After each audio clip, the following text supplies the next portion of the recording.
they are decimating an entire nation now and trying more or less to reach the ulterior motive of driving all the Palestinians into the Sinai Desert, especially those who live in Gaza, cede the West Bank and kill the two-state solution. Do you accept that a ceasefire is never going to happen, I suppose, while the hostages are still being held? That the calls for a ceasefire may come from a legitimate place for many people, but ultimately it's impossible to ask for a ceasefire while hostages remain held by Hamas?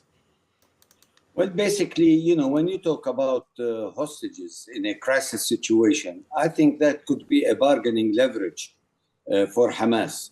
And the ceasefire will facilitate the process of exchanging prisoners. That's the normal way of dealing with hostages. But to put a condition to release the prisoners and accept a ceasefire, I think this is something that Hamas is not going to accept, because there are no international guarantees that they will stop the fighting and the naked aggression against innocent civilians in Gaza. It's naked aggression against Hamas terrorists that can cause death to civilians in Gaza. There is a distinction there. No, what Israel is doing is killing innocent civilians in Gaza with flattening all buildings, with indiscriminate killings. Half of those who have been killed in Gaza are children, 50% of them.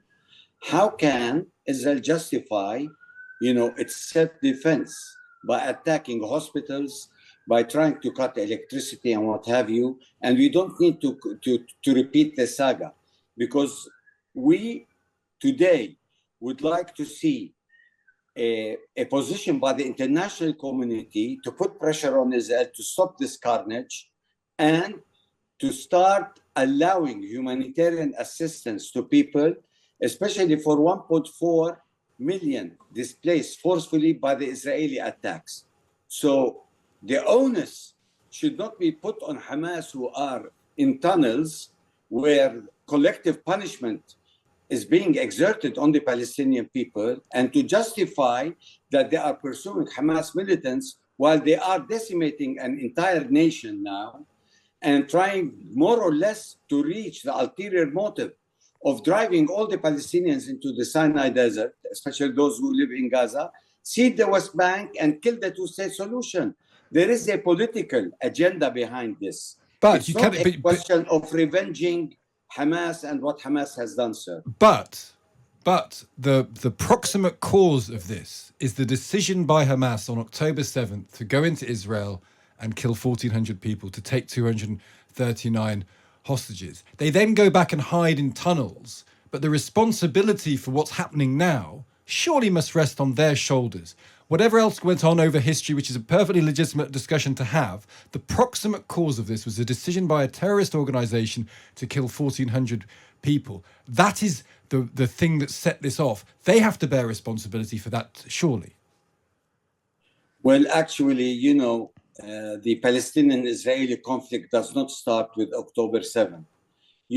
Violence breeds violence. People who have been under blockade for 16 years with minimal and frugal resources, what do you think their reaction would be? Well, their action doesn't have to be to kill children, to kill babies.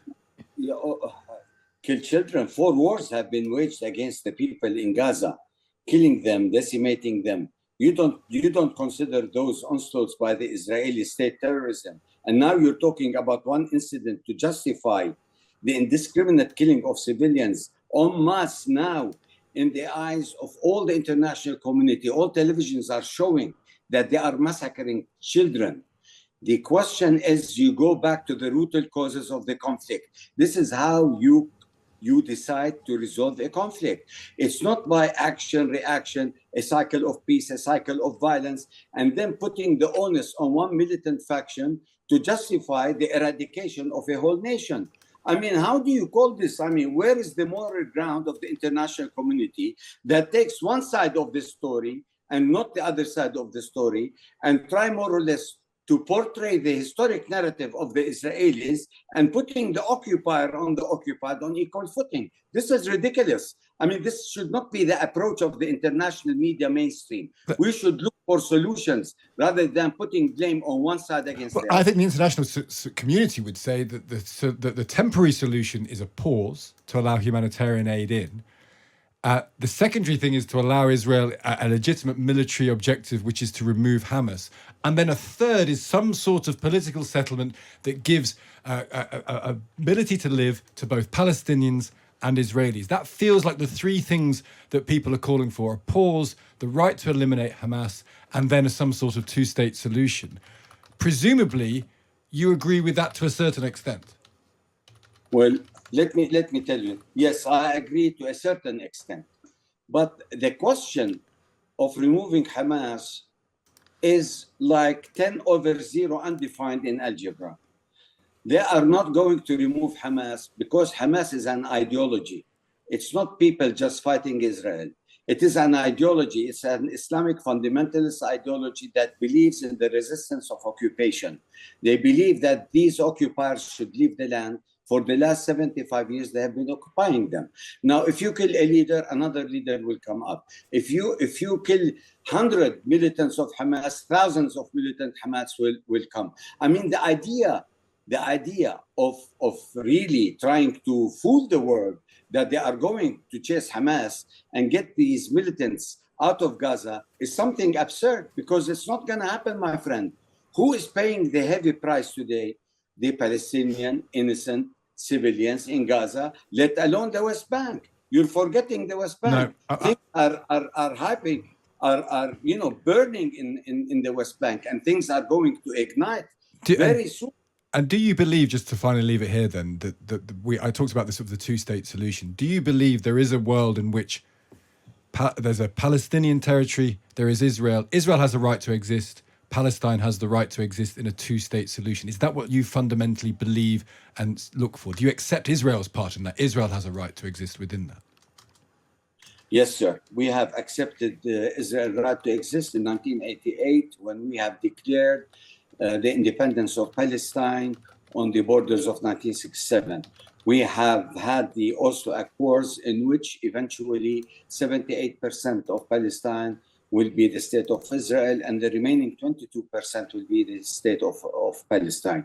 We have been endorsing this for the last 30 years, but nobody was listening to our President Mahmoud Abbas, that the question of a two-state solution is being buried by the building of settlements and the expansion of settlements and the creation of new facts on the ground. We have been saying that violence is going to increase if Israel does not stop from its land grab and land theft. Still, it is doable, but looking at the situation now, we see a non-contiguous geographic entity of Palestinian land in the West Bank, where it will be impossible to have now, at this stage, an independent Palestinian state, because this geographic contiguity and without the connection to Gaza and East Jerusalem will be a far-fetched object. But we believe eventually that a political solution is the solution and not the military solution. And the only game in town is the two-state solution.